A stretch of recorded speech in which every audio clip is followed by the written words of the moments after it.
फायदा उठा रहा है, इससे हमें नहीं पढ़ना है। हमें अपने परिणामों की शांति स्थापित रखनी है। हमेशा जो व्यक्ति सज्जन होते हैं उनका लोग दुरुपयोग कर लेते हैं, लेकिन हम उनकी तरफ ना देखें, हमें अपनी सज्जनता कायम रखना चाहिए। सामने वाला फायदा उठा रहा है, उठाने दो। कब तक फायदा उठाएगा? कब तक फायदा उठाएगा? वो एक दिन फायदा उठाते उठाते इतनी हानि उठा लेगा कि उसने जिंदगी में जितने फायदा उठाए हैं सब उसमें समाहित हो जाएंगे। धर्मात्मा व्यक्ति को मैंने पहले ही कहा कि जो दुर्जन लोग होते हैं, दुष्ट लोग होते हैं, वे सज्जनों से इसलिए टकराते हैं क्योंकि सज्जनों से टकराने से उनको इज्जत बनती है। आतंकवादी कमजोर व्यक्ति से टकराता है कि बलवान से? क्यों उससे? इसलिए अच्छे लोगों के ऊपर लोग ज़्यादा फाइटिंग करते हैं, ज़्यादा भिड़ने का प्रयास करते हैं।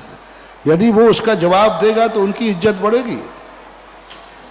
इसलिए जो नीचता पे उतर जाते हैं, जो तुच्छता पे उतर जाते हैं, इनका कभी जवाब नहीं देना ही लाजवाब है।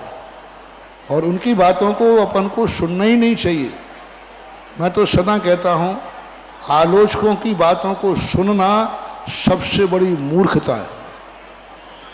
आलोचक की बात कभी नहीं सुनना चाहिए, क्योंकि वो तो मूर्ख है, वो तो आलोचना कर ही इसलिए रहा है, स्वयं भी अशांत है और तुम्हें भी अशांत करना चाहता है।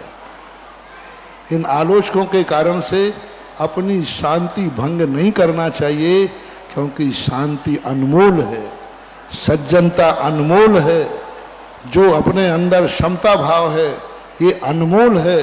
कोई एक गाली दे दे तो हमारी शांति टूट जाए, इतनी शांति सस्ती नहीं है, शांति अनमोल है।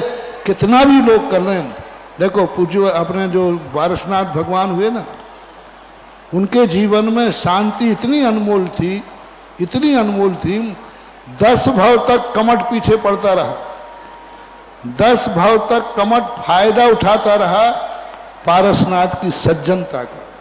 आप कभी पारसनाथ चरित्र पढ़ना, 10 भाव पहले पारसनाथ उस समय भी सज्जन थे, दोनों भाई थे।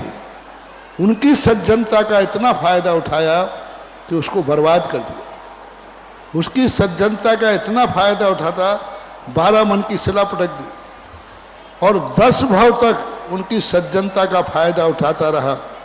लेकिन पारसनाथ के जीव ने कहा, मेरी सज्जनता इतनी सस्ती नहीं है कि एक दुर्जन व्यक्ति हमारी सज्जनता को खत्म कर दे, और वो सज्जन ही बने रहे। 10 भाव तक कब तक सहन करें? आप लोग प्रश्न करते हो, महाराज दुष्टों की दुष्टता कब तक सहन करें? दुष्ट बिल्कुल सिर पे ही बैठता जा रहा है। तो अधिकतम सीमा अभी तक शास्त्रों में 10 भाव की मिली है। 10 भाव तक दुष्ट दुष्टता करे तो भी हमें अपनी सज्जनता नहीं छोड़ना चाहिए। यही पारसनाथ का संदेश है, और अपन पारसनाथ के भक्त हैं, कुछ तो असर आना ही चाहिए।